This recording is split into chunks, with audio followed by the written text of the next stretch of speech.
Welcome back. Creating pathways to wellness for 10 years.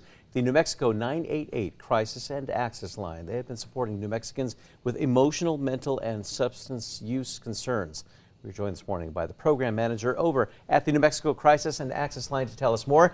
It is Miss Wendy Linnebrick Ellison. Wendy, it is great to have you with us. Nice to meet you. Very nice meeting you as well. And you know, this is something that for many New Mexicans, either they're aware or not aware of it.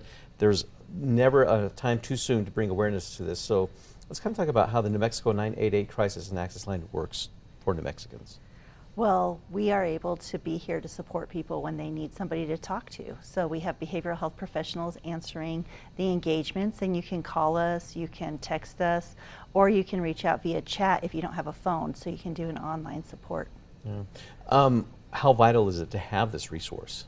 Well, you know, New Mexico, unfortunately, is 4th highest in the nation for death by suicide, and we're one of the top ranking states in our country for engagements with negative encounters with alcohol and abuse and various other socioeconomic concerns that people experience. And so just to make sure that somebody has somebody to call if they feel like they don't have anybody to call is vital, so as that we can change that within our community and offer hope and provide people with a place to call that's safe, where we always work in the least restrictive environment. So, you know, most of the time we're just talking to you and working through things with you and ensuring that we hear you.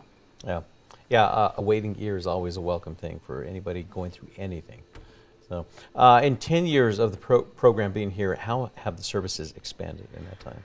Well, wow, it's just been so wonderful to see us grow over the last 10 years. You know, we started as just the New Mexico Crisis and Access Line answering calls, so is that there was some place to call other than 911. And since that time, we contracted with the National Suicide Prevention Lifeline, which is 988. We integrated a peer-to-peer warm line who has people with lived experience answering those calls.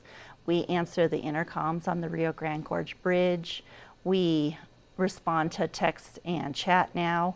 We have an app that we created so as that people don't have to feel as if they don't know where to go.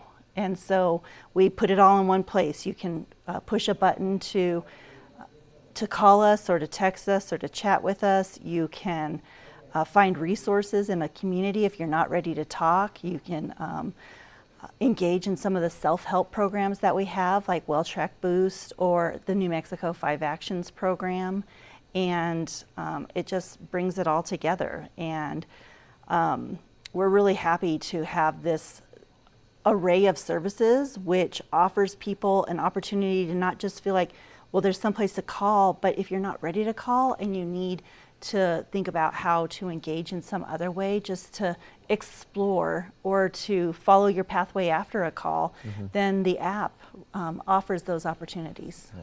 And again, expanding it out, like you said, getting into the National Suicide Prevention Lifeline 988, and as opposed to having that 10-digit number. What are some of the challenges and goals that lie ahead? Well, we want to make sure that make sure everybody knows that 988 is here, because unfortunately I'm out in the community, my friends and family members are out in the communities, and they say, we don't know what 988 is. And so just creating awareness is the top priority to make sure that people know that there's some place to call for emotional, mental, behavioral, and substance use concerns.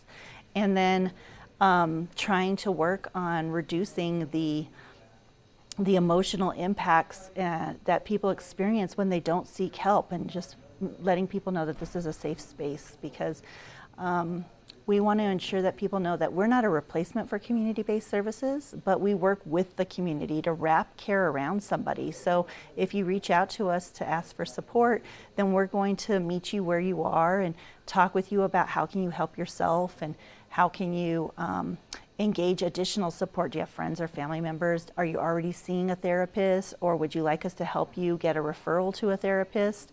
And engage in those types of ways. Providing that much needed lifeline at a critical time.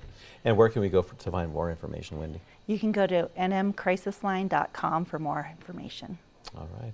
Wendy Linnebrick Ellison, thank you so much for joining us. We appreciate it. Thank you. It was great being here today. Well. Now, for a full recap of the entire interview, we will have it on our website that is always on at krqe.com.